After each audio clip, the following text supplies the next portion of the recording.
Amin. Silakan duduk, saudara dalam kasih Kristus. Shalom. Mari kita buka Alkitab kita. Kisah Para Rasul 1 ayat 6 sampai 9. Demikianlah firman Tuhan. Yesus diangkat ke sorga. Lalu ketika berkumpul mereka bertanya kepadanya, Tuhan, maukah engkau pada masa ini memulihkan kerajaan bagi Israel? Jawabnya kepada mereka, kamu tidak perlu mengetahui masa dan waktu yang ditetapkan Bapa sendiri menurut kuasanya. Tetapi kamu akan menerima kuasa bila mana Roh Kudus turun ke atas kamu. Dan kamu akan menjadi saksiku. Dan kamu akan menjadi saksi-saksiku di Yerusalem, di seluruh Yudea dan Samaria, dan sampai ke ujung bumi. Sesudah ia mengatakan demikian, terangkatlah ia disaksikan oleh mereka, dan awan menutupnya dari pandangan mereka. Amin. Makna kenaikan Tuhan Yesus dalam hidup kita apa? Lalu kalau kita lihat bahwa kenaikan Tuhan Yesus itu membuat saya untuk lebih mengasihi Tuhan, untuk lebih sungguh-sungguh melayani pekerjaannya. Kenaikan Yesus bagiku dalam dunia ini maupun kelak, dia sebagai imam besar dan raja yang mulia bagi kita sekalian.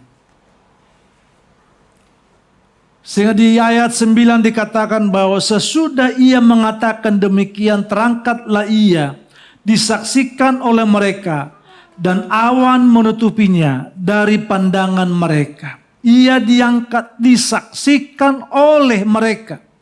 Mereka itu adalah murid Tuhan.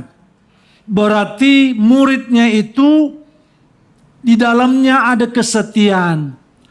Hubungan mereka terbina. Sehingga oleh mata mereka melihat akan kenaikan Yesus ke sorga itu. Betapa bahagianya ketika kita terus ada dalam persekutuan yang baik dengan Tuhan. Ketika kita ada dalam kasih-Nya di dalam ibadah seperti ini, kita akan menikmati hadirat-Nya. Kita akan menikmati rencananya. Kita akan masuk dalam kemuliaan-Nya. Sehingga kenaikan Yesus itu disaksikan oleh murid-Nya. Karena murid-Nya ada bersama dengan Yesus. Kebersamaan kita dengan Yesus itu kita akan melihat dan mengalami hal yang besar yang dikerjakan Tuhan dalam diri kita masing-masing. Sehingga makna kenaikan Tuhan Yesus itu apa dalam diri kita? Yang pertama bahwa penyempurnaan karya penebusan Tuhan terhadap diri saya. Yesus telah menyelesaikan misi keselamatan di bumi. Dalam Yohanes 19 ayat 30. Yohanes 19 ayat yang ke-30. Sesudah Yesus meminum anggur asam itu, berkatalah ia, sudah selesai. Lalu ia menundukkan kepalanya dan menyerahkan nyawanya. Kenaikan Yesus adalah bukti bahwa Allah menerima karya keselamatan itu. Sehingga dalam Yohanes 19 ayat 30 menceritakan bagaimana karya penebusan itu sempurna dikerjakan oleh Yesus. Di mana letak kesempurnaannya? Dosa dipatahkan. Keselamatan ada padaku. karya keselamatan yang dikerjakan Tuhan atau kematian Yesus yang di kayu salib itu menunjukkan kesempurnaan kasih-Nya kepada kita. Kesempurnaan kasih-Nya apa? Dosa dikalahkan. Kuasa dosa itu dipatahkan. Lalu pengorbanannya melahirkan keselamatan bagi setiap orang yang percaya kepadanya. Tugas tanggung jawab Yesus itu selesai, sempurna. Keselamatan itu sempurna Dia kerjakan di dalam diri kita. Dia tidak setengah-setengah. Dia tulus.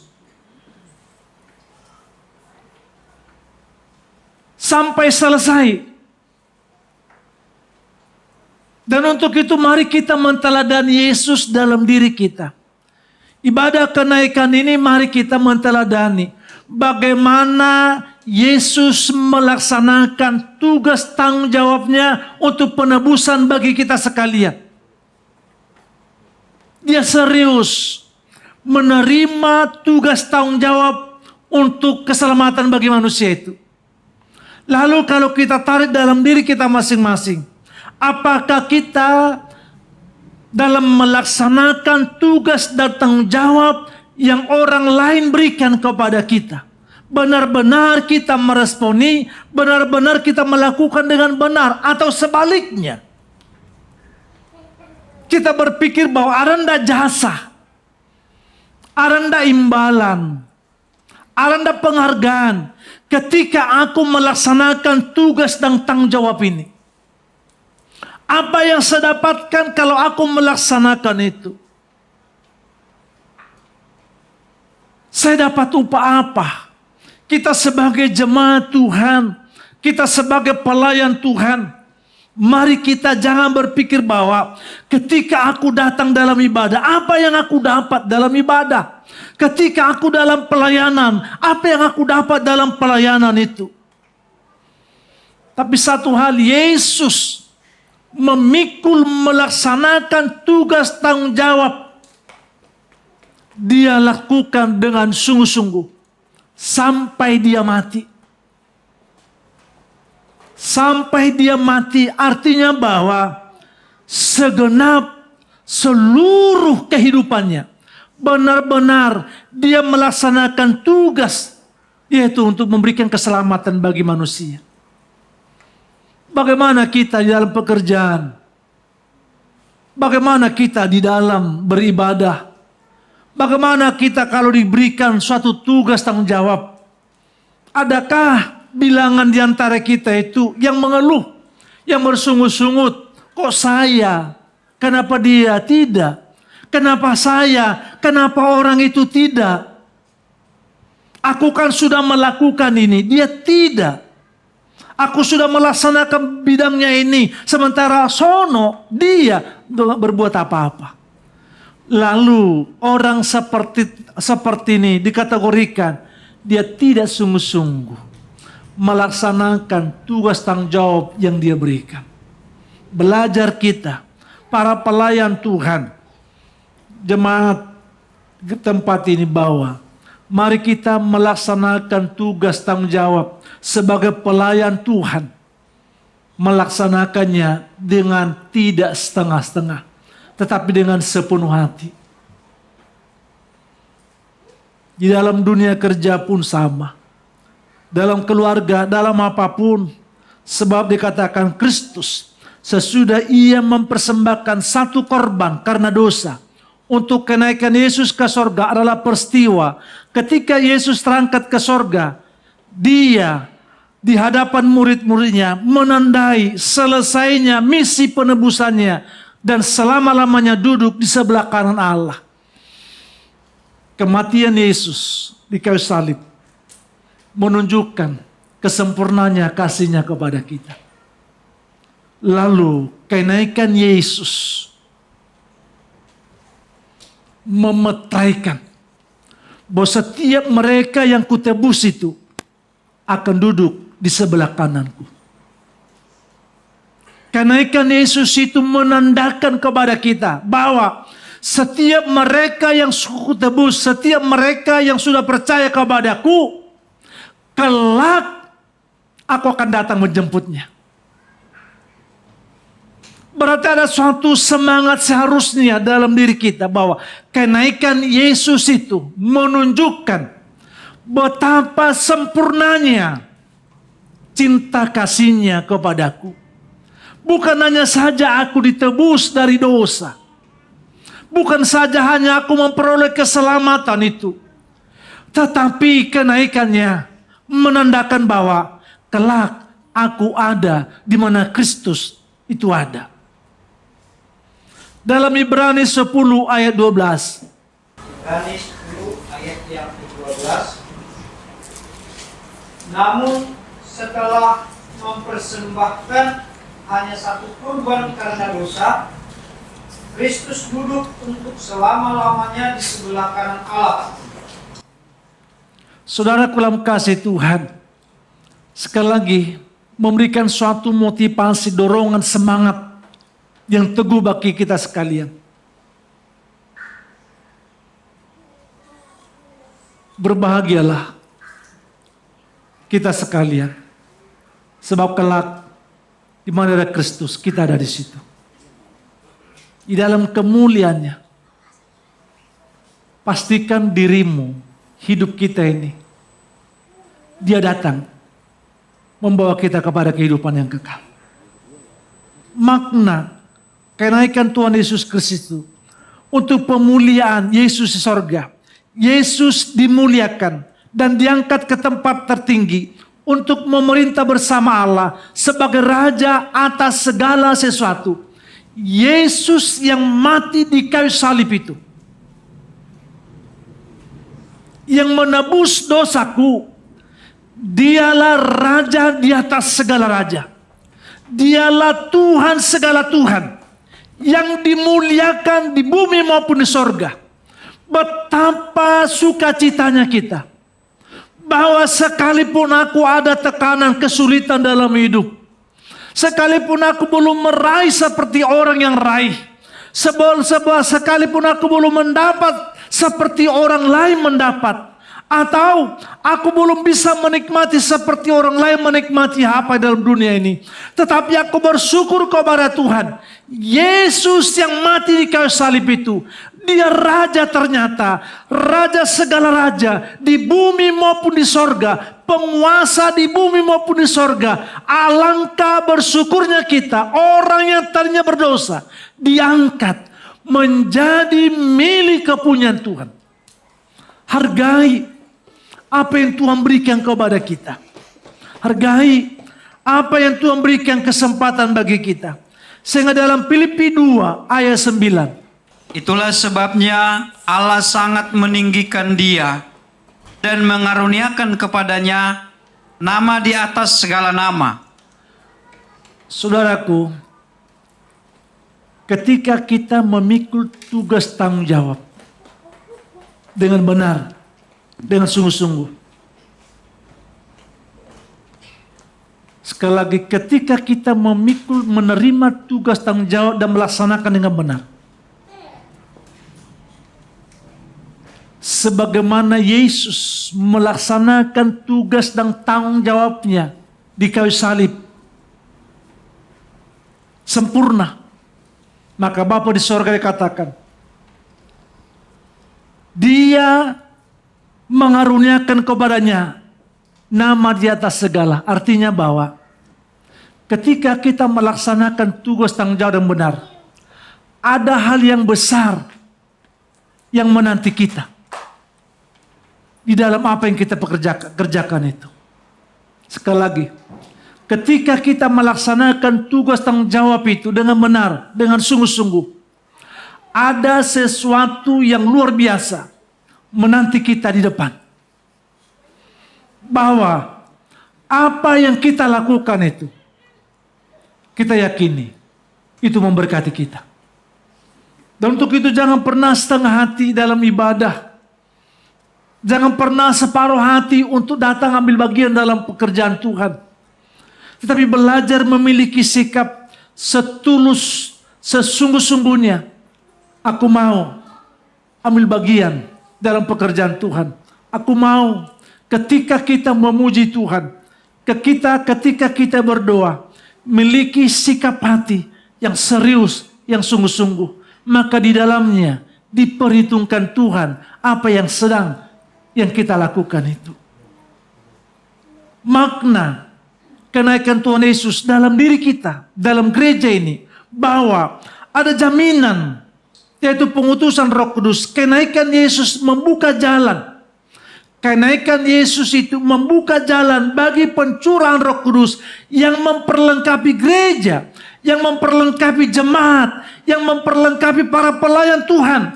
Dan saya berdoa dan berharap kiranya jemaat dan pelayan Tuhan di gereja ini terus diperlengkapi Tuhan di dalam melaksanakan tugas yang mulia di hadapan Tuhan. Kiranya kita sekalian, jemaat Tuhan dan para pelayan Tuhan tempat ini diperlengkapi Tuhan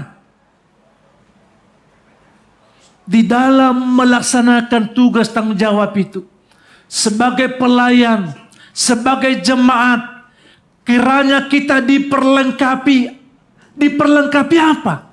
Diperlengkapi dengan karunia, diperlengkapi dengan talenta, diperlengkapi dengan kuasa, diperlengkapi dengan tubuh yang sehat, diperlengkapi dengan apa? Damai sejahtera.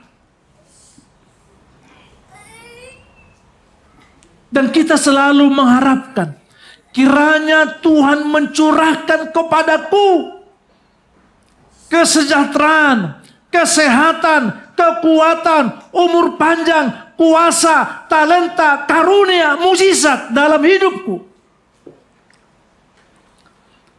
Sehingga saudaraku, kenaikan Yesus itu membuka jalan bagi pencurahan Roh Kudus. Untuk apa? Memperlengkapi gereja. Untuk melaksanakan apa? Tugas yang mulia. Untuk itu apa yang Tuhan berikan kepada kita, apa yang Tuhan perintahkan kepada kita, apa yang Tuhan percayakan kepada kita, tangkap dan terima dan laksanakan itu dengan benar. Sebab Tuhan akan memperlengkapi kita, memampukan kita untuk melakukan tugas tanggung jawab yang Tuhan berikan kepada kita. Saya sebagai suami, saya sebagai istri, saya sebagai anak, saya sebagai orang tua memiliki tugas dan tanggung jawab. Dan mari kita memohon kepada Tuhan, Tuhan perlengkapi aku untuk melaksanakan tugas tanggung jawab yang ada padaku dengan benar.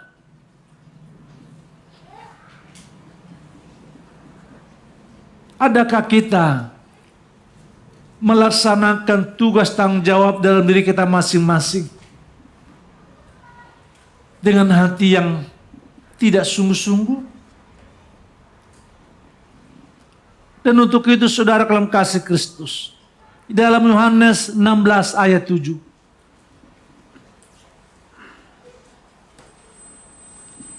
Yohanes 16 ayat yang ke-7. Tetapi benar yang kukatakan ini kepadamu, lebih berguna bagi kamu jika aku pergi. Sebab jikalau aku tidak pergi, penolong itu tidak akan datang kepadamu. Tetapi jikalau aku pergi, aku akan mengutus dia kepadamu. Jemaat yang dikasihi oleh Tuhan, mari pahami apa rencana Tuhan dalam hidupmu.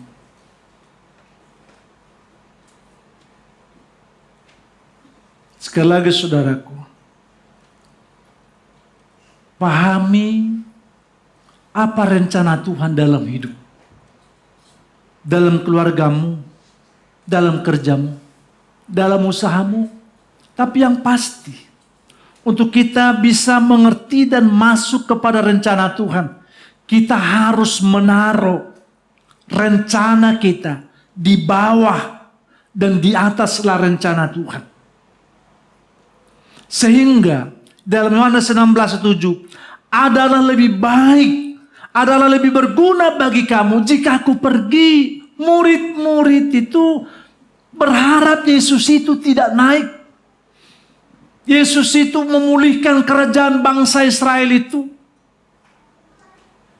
Tapi Tuhan berkata bahwa engkau tidak mengerti akan rencanaku bagimu. Ketika aku ini terus hanya menomorsatukan, mendahulukan rencanaku, keinginanku, kemauanku, maka sesungguhnya kita tidak bisa memasuki rencana Tuhan yang besar dalam diri kita. Tetapi ketika aku menaruh di bawah rencanaku, keinginanku, kehendakku, maka aku akan bisa dan mengerti, oh, ini rencana Tuhan yang besar. Ini rencanamu yang besar itu dalam hidupku. Dan alangkah luar biasanya kita sekalian, kalau kita memasuki rencana Tuhan yang besar. Sebab rencana Tuhan tidak ada yang gagal. Tapi rencana kita kerap tidak terjadi seperti apa yang kita mau. Kalau begitu mari kita angkat rencana Tuhan itu yang nomor satu dalam diri kita. Bahwa rencana Tuhan itu tidak pernah gagal. Dan untuk itu saudaraku, pahami dan terima rencana Tuhan itu. Lalu pertanyaannya, apa rencana Tuhan dalam hidupmu hari ini? Apa rencana Tuhan dalam pelayanan? Engkau main musik, engkau sebagai single song leader, penerima tamu, apa rencana Tuhan dalam hidupmu semuanya itu? Supaya kita bisa masuk dalam rencana Tuhan. Sebagaimana Yesus, dia mati di kayu salib, dia sungguh-sungguh, dia laksanakan tugasnya sampai selesai. Untuk kita mengerti dan memahami rencana Tuhan, lakukan segala sesuatu dengan sungguh-sungguh. Dikala engkau beribadah, ibadah dengan sungguh-sungguh. Dikala engkau melayani, melayani dengan sungguh-sungguh. Dikala engkau mengerjakan sesuatu di dalam dunia kerjamu, dalam usaha, dalam rumah tanggamu, lakukan dengan sungguh-sungguh. Engkau akan bisa melihat rencana Tuhan di dalamnya. Saudara dalam kasih Tuhan, apa hubungan kedatangan Tuhan Yesus dengan kenaikan Yesus ke surga itu? Yang pertama, bahwa Yesus akan datang kembali dengan cara yang sama. Seperti ia naik ke surga secara nyata, ia pun akan datang kembali secara pribadi dan kelihatan. Saudara dalam kasih Kristus, Yesus akan datang kembali dengan cara yang sama. Hubungan kedatangan Yesus atau hubungan kenaikan Yesus ke surga dengan kedatangannya yang kali yang kedua adalah bahwa Yesus akan menyatakan dirinya, menyatakan kedatangannya kepada umatnya.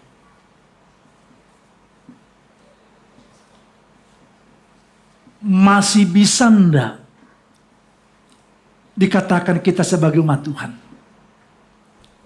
Tidak ada seorang pun tahu kapan Tuhan datang, esok atau lusa. Tetapi mari kita selalu berjuang. Saya tetap menyatakan diriku, saya sebagai umat Tuhan. Artinya bahwa saya terus orang yang percaya kepada Tuhan. Maka ketika aku terus sebagai anak Tuhan yang ditebus, maka kedatangannya ada dalam hidupku.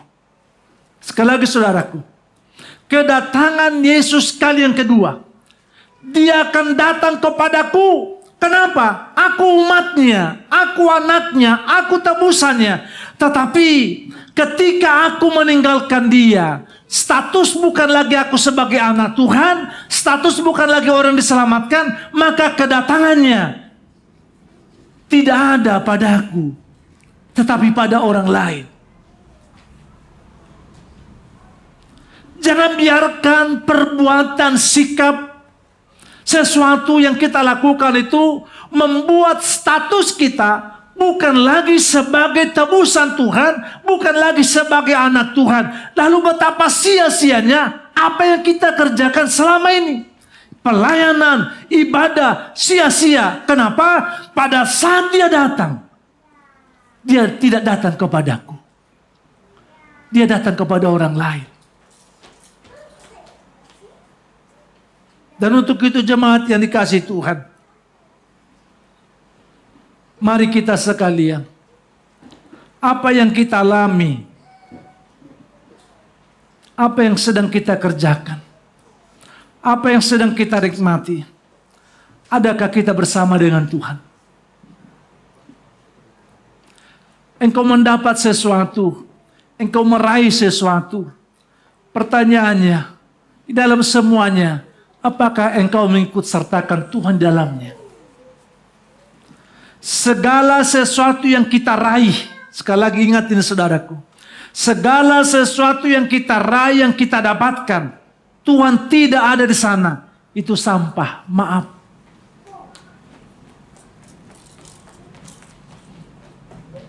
Di luar Yesus, sampah.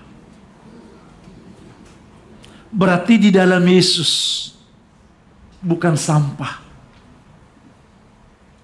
Berarti saudaraku, mari apa yang kita alami, apa yang kita rasakan, apa yang kita nikmati, apa yang kita dapat, apa yang kita kerjakan, mari hidup bersama dengan Tuhan.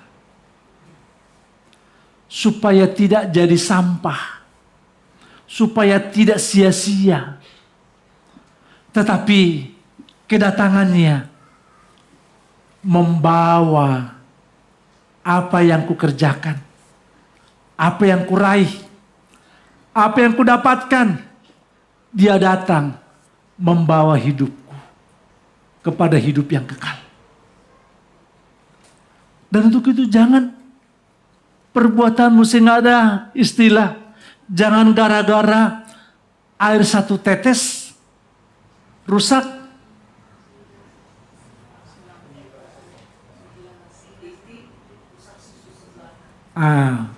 Kalau di kampung saya, gara-gara air satu tetes rusak itu susu. Karena ibu saya kan dagang. Ibu saya dagang susu kerbau diolah. Kalau ada air satu tetes itu nanti susu yang dimasak itu akan hancur. Maka dibuang, gak laku. Jangan engkau berbuat baik, tapi di dalam pikiranmu kotor. Jangan engkau mengerjakan yang mulia, hatimu najis. Pastikan ini bukan tempat najis. Pikiranmu bukan tempat kotor. Mulia pikiranmu, mulia hatimu. Jangan isi dengan yang tidak mulia. Ibadah itu adalah sesuatu yang mulia. Jangan masuki hal yang tidak mulia di dalamnya. Engkau sudah serius, engkau sudah sungguh-sungguh, tetapi gara-gara satu, engkau masukkan hal yang busuk di dalamnya. Adonannya rusak. Khotbah ini mulia dan benar. Pelayanan ini mulia dan benar. Kita mengerjakan hal yang benar. Tapi hati kita tidak benar.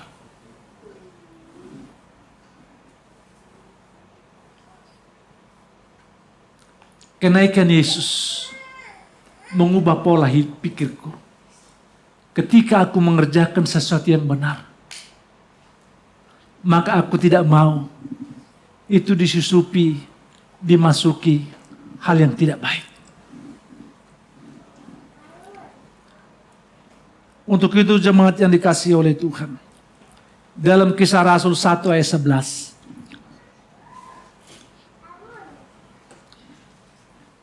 Kisah Para Rasul 1 ayat yang ke-11, dan berkata kepada mereka, "Hai orang-orang Galilea, mengapakah kamu berdiri melihat ke langit? Yesus ini yang diangkat ke surga meninggalkan kamu, akan datang kembali dengan cara yang sama seperti kamu melihat dia naik ke surga." bangkitkan iman percayamu dalam setiap saat. Malaikat itu berkata kepada orang Galilea, bebal dia akan datang.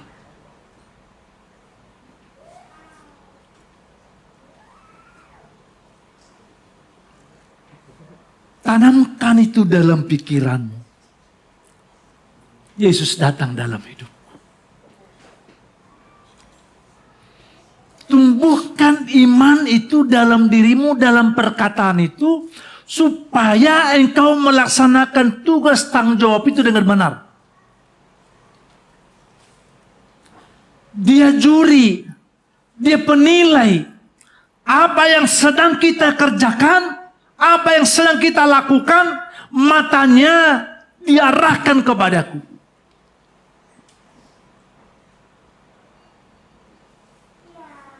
Sehingga kita mesti berkata bahwa aku percaya Tuhan datang kepadaku ketika aku suka, ketika aku duka, ketika aku sakit, ketika aku lemah, ketika aku punya beban. Aku percaya Tuhan ada.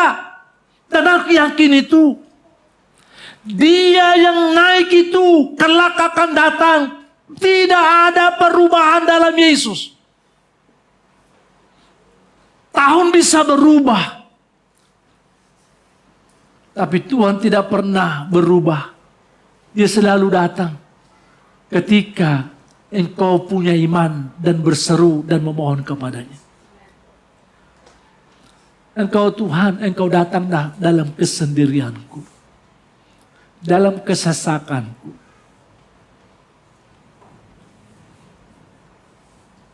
Maka kita kuat.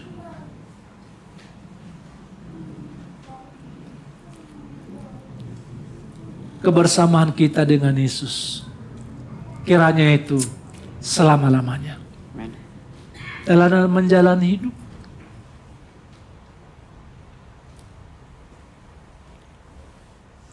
Hubungan kedatangan Yesus dengan kenaikannya. Yang pertama, yang kedua, pengharapan bagi orang percaya. Kedatangan Yesus yang kedua menjadi dasar pengharapan kita untuk menerima hidup yang kekal dan pembaruan segala sesuatu. Aku percaya. Dulu dia datang kepadaku. Dulu dia tolong aku. Aku percaya. Ini hari pun dia datang terus. Dulu dia tolong aku. Dulu dia kasih aku. Hari ini pun yang harus kita lakukan. Kiranya iman percayamu, kiranya perbuatanmu, kiranya ibadahmu, kiranya pengorbananmu tidak menghambat derap langkah kaki Tuhan menjumpai kita.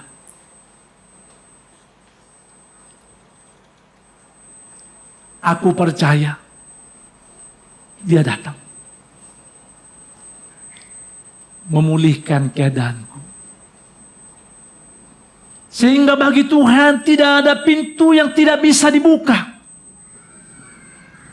Bagi Tuhan tidak ada sesuatu yang Tuhan tidak bisa lakukan dalam hidupku. Ada pengharapanku dalam hidup ini. Ada pengharapanku dalam pelayanan ini. Apa pengharapanku? Lebih baik. Ada pengharapan kita. Kelak kita mendapatkan lahan parkir gereja. Ada pengharapanku dalam usahaku. Maju, berkembang. Ada pengharapanku kepada anak-anakku. Anak-anakku menjadi anak kesukaan Tuhan. Menjadi penghiburan bagiku. Ada pengharapanku bahwa jalan hidupku akan naik bukan turun. Kedatangan Yesus mengubah sikapku, menaruh satu pengharapan yang baru bahwa tidak ada jalan yang tertutup bagi dia untuk menjumpai, untuk mendatangi aku. Yang dia mau, aku terus berseru dan datang kepadanya.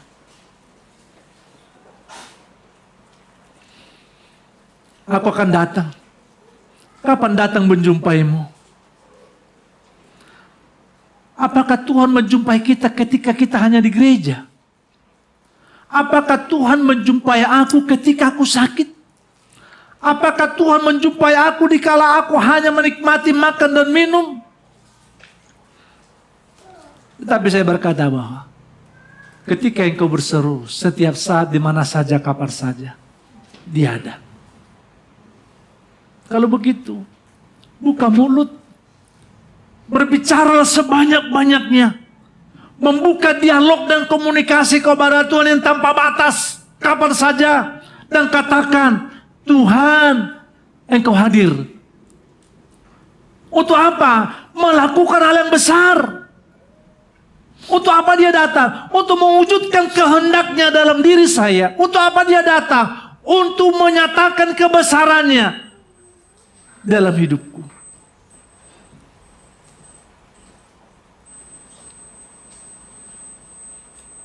Yesus ada dalam hidup kita.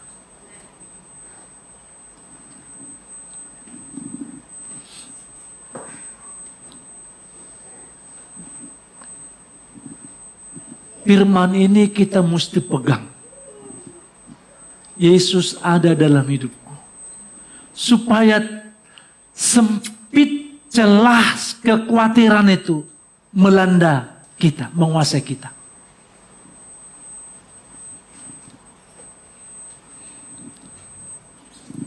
Saya selesai tugas mengabdi kepada negara.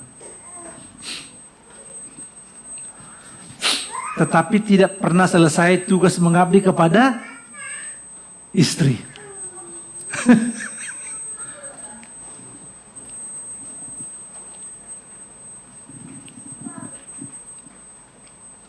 Begitu ya. Kita suami tidak pernah selesai tugas mengabdi kita kepada keluarga. Dalam alam pemikiran, dengan kondisi menumbuhkan cepat kekhawatiran. Bila mana terlihat pengeluaran lebih besar daripada pemasukan. Bila mana lebih cepat, lebih besar itu pengeluaran daripada pemasukan itu, maka akan tumbuh cepat seperti jamur yang namanya kekhawatiran itu. Boleh. Tapi katakan jamur gak sampai sehari pasti mati. Ketika aku berkata kepada Tuhan, Tuhan, Engkau hadir dalam hidupku, maka waktu hidupnya kekhawatiran itu gak lama. Saya sedang berjuang untuk hal itu. Supaya hidupnya kekhawatiran, kecemasan dalam penantian jawaban pergumulan itu sempit atau pendek umurnya kekhawatiran itu. Tidak boleh lama. Kekhawatiran itu tidak boleh lama menguasai, memasuki semua area dalam pikiranku. Bagaimana caranya supaya itu sempit umurnya kekhawatiran itu? Saya mesti berkata, Tuhan hadir dalam hidupku. Maka kehadiran Tuhan itu akan mengusir kekhawatiran, kecemasan itu. Pertanyaannya, apa yang harus kita lakukan untuk kehadiran Tuhan itu? Dekat dengan Tuhan. Dekat dengan Tuhan. Ibadah ini menunjukkan kedekatanmu dengan Tuhan. Apa iya? Ibadah ini menunjukkan kedekatan kepada Tuhan atau tidak? Gak cukup hanya ada dalam diri kita, dalam gereja ini. Tetapi apa yang kita kerjakan, apa yang kita perbuat, apa yang kita pikirkan, apa hati dan pikiranku, itu harus menunjukkan kedekatan kita dengan Tuhan. Jangan hanya perbuatan kita membuat kita dekat, tapi hati kita enggak. Kan ada orang seperti itu. Melayani dengan sungguh-sungguh. Mantap, syair kata-kata, tapi hati tidak. Jangan. Itu tidak membuat Tuhan itu dekat. Ketika kita dekat dengan Tuhan, itu alangkah bahagianya hidup ini.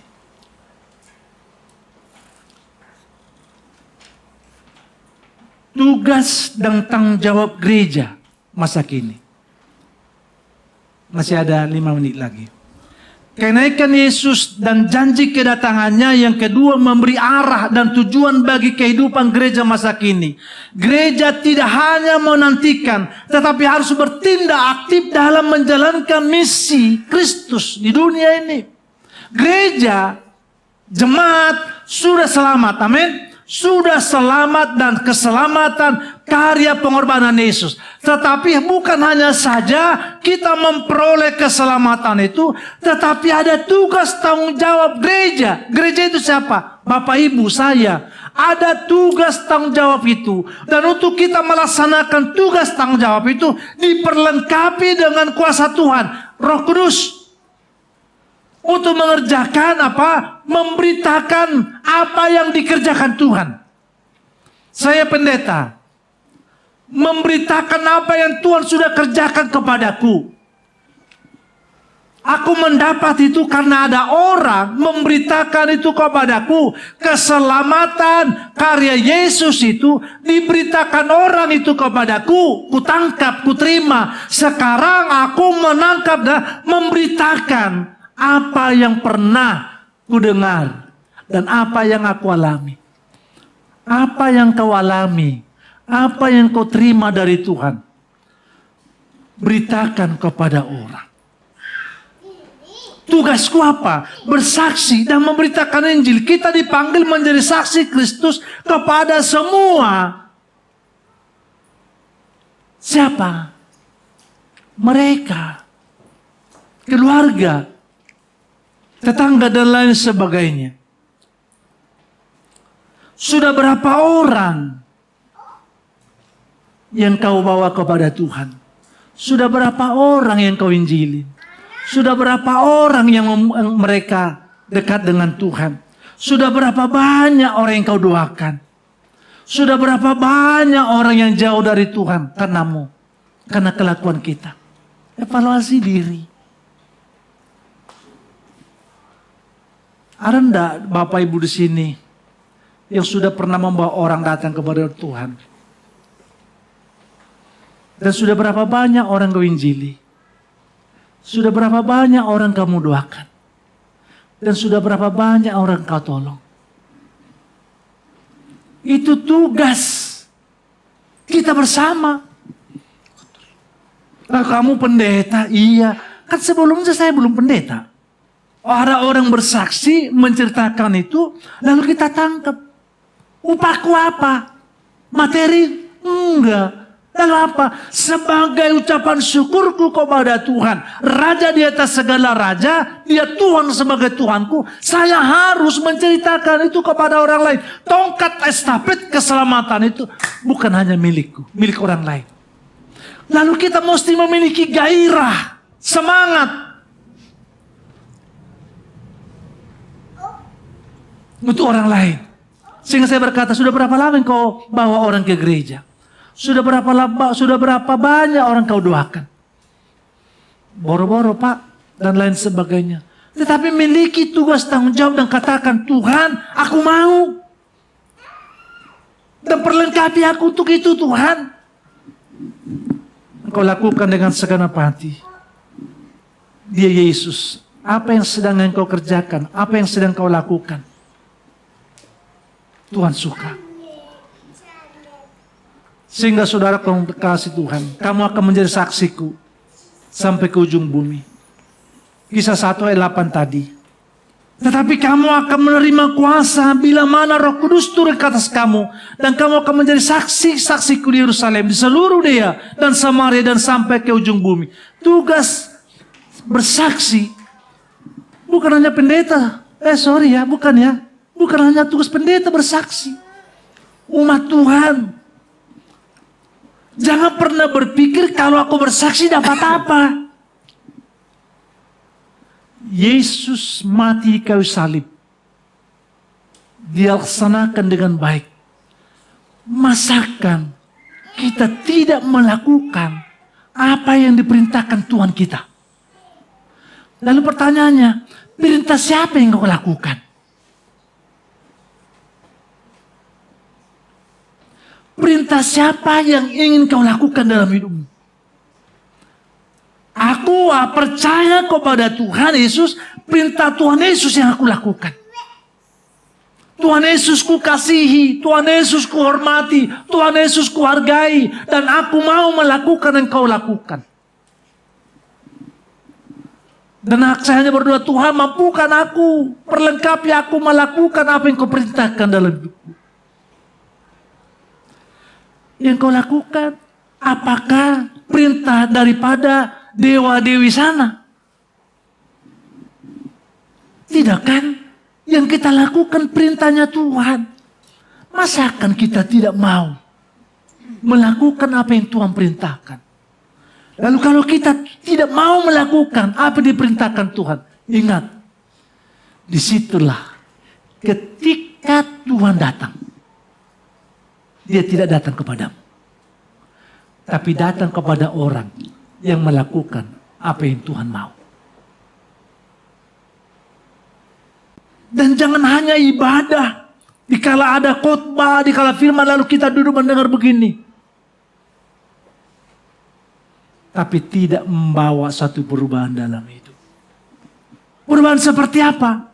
Menangkap firman itu dan berkata, aku mau bersaksi. Lewat apa? Kehidupan. Lewat kata-kata. Lewat amal. Lewat budi baik. Lewat sapa. Lewat sikap. Cara engkau memandang aku. Cara aku memandangmu. Engkau bisa tidak diberkati. Atau engkau bisa diberkati. Suatu ketika kami ada acara di rumah adik saya, posisi duduk saya salah. Saya nyaman duduk itu. Tapi ketika divideokan, saya lihat, aduh, saya menyesal. Cara duduk saya angkat kaki. Sementara mertuaku ada di sampingku.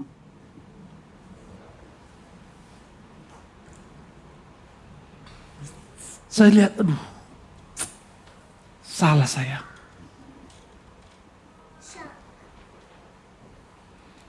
Ada kalanya kita menikmati gaya hidup. Menikmati cara sikap. Tetapi kalau diulang itu kita lihat, salah kita.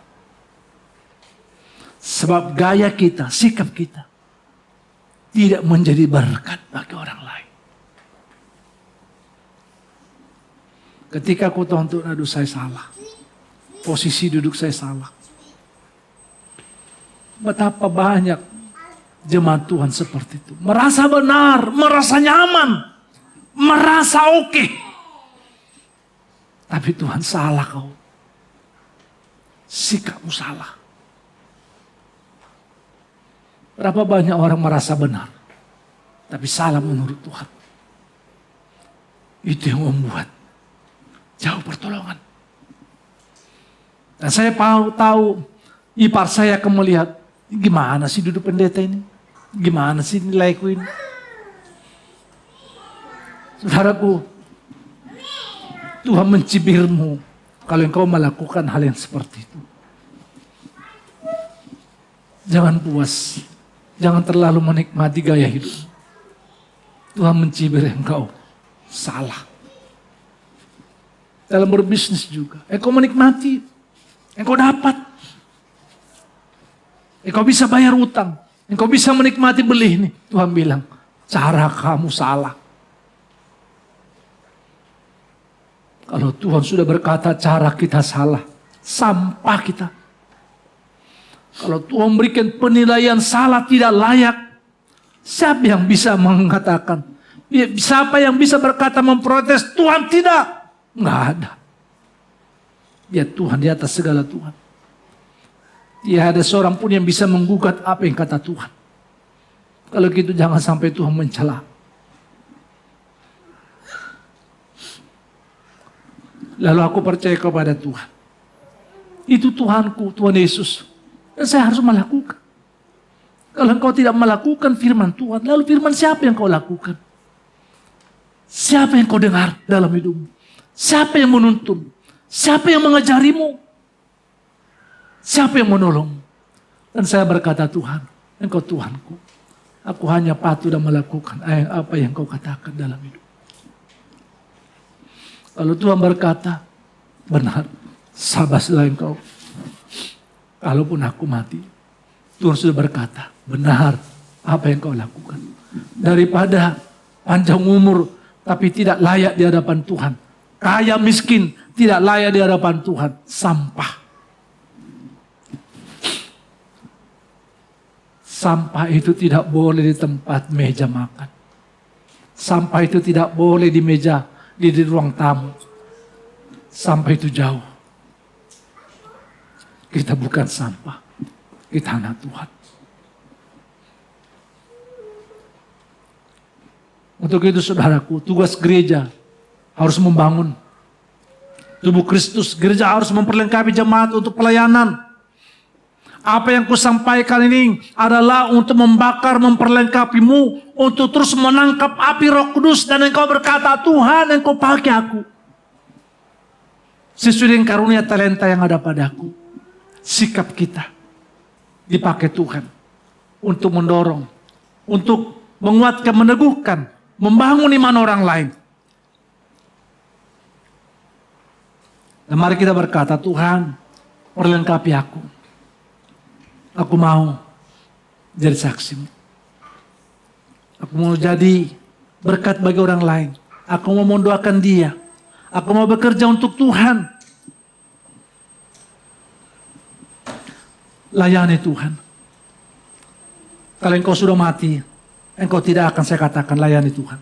Tapi saya bilang kuburkan dia. Tapi selagi kau hidup, layani Tuhan.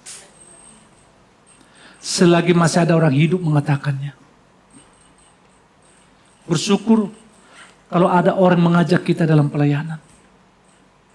Bersyukur karena ada orang yang mempercayakan kita dalam pekerjaan Tuhan. Bersyukur karena ada orang yang mempercayai kita dalam pelayanan. Berarti orang itu mengasihi kita. Tapi kalau orang itu tidak pernah membuka dialog dengan kita, cuek masa bodoh, dia tidak mengasihi kita. Tuhan mengasihiku, Tuhan mengasihimu. Maka dia berkata, layanilah. Tugas gereja, pemuritan, pengajaran, pembinaan karakter, dan lain sebagainya. Saudara dalam kasih Kristus, apakah sehari ini saudara jemaat Tuhan bersemangat dalam beribadah, bersemangat dalam pelayanan, bersemangat dalam berkorban? Gembala selalu berkata, ayo beribadah, ayo berdoa, ayo berkorban, memberikan persepuluhan, memberikan persembahan, biaya operasional, biaya untuk perawatan gedung. Itu semua daripada firman Tuhan untuk kita semua melaksanakan apa yang Tuhan mau dalam hidup. Engkau benih. Tapi kalau benih nggak pernah ditanam, engkau tidak pernah punya arti apa-apa. Benih ditanam, maka dia menghasilkan buah. Benih hanya megah hanya satu periode. Benih itu megah hanya pada saat umur kita, habis itu nggak ada. Tapi benih itu dia harus kubur. Kalaupun dia tidak ada lagi, tapi terus berkembang, bertumbuh. Kita benih. Pendeta berkata, kubur dia, ajar dia berkorban, ajar dia taat, ajar dia sungguh-sungguh, supaya bertumbuh yang namanya pekerjaan Tuhan. Dia berpikirlah positif. Kalau bagaimana berkata berkorban dalam perpuluhan, itu bukan memperkaya gereja. Sudah dalam kasih Tuhan. Yang terakhir, tugas kita sebagai gereja di dalam kenaikan Tuhan Yesus Kristus, melayani dengan kasih, menjadi terang dan garam dunia lewat kasih. Lihat dirimu sebelum saya tutup.